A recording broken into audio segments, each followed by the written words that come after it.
శంకర దిగ్విజయం అంటారు, శంకర విజయాలంటారు. ఆయన యొక్క జీవిత చరిత్ర చదువుకునేటప్పుడు శంకర విజయాలు చదివారంటారు. దిగ్విజయ యాత్ర. ఏం దిగ్విజయ యాత్ర? ఆయన ఏమైనా ఆఖరికి ఈ రాజ్యం అంతా పరిపాలించారా? కాదు.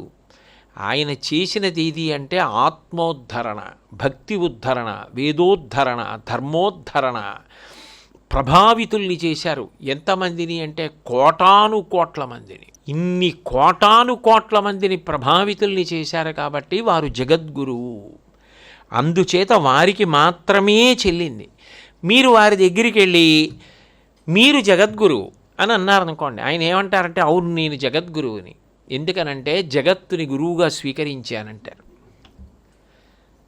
చంద్రశేఖరేంద్ర సరస్వతి మహాస్వామి వారి దగ్గరికి వెళ్ళి ఎవరో ఒక ఆయన అన్నారు, ఆయన శంకరాచార్యులు వారి అవతారమే కదా, మీరు జగద్గురువులు అంటారు కదా, జగత్ అంతటికీ మీరు చెప్పిన ప్రబోధాలు అందుతున్నాయా, అందరూ పాటిస్తున్నారా అని అడిగారు. అయితే ఆయన అన్నారు, అవును నేను జగద్గురువుని, జగత్తు నాకు గురువు. దత్తాత్రేయుల వారు 24 మందిని గురువులుగా తీసుకున్నట్టు ఈ లోకంలో ప్రతిదాని నుంచి నేను పాఠం నేర్చుకుంటున్నాను.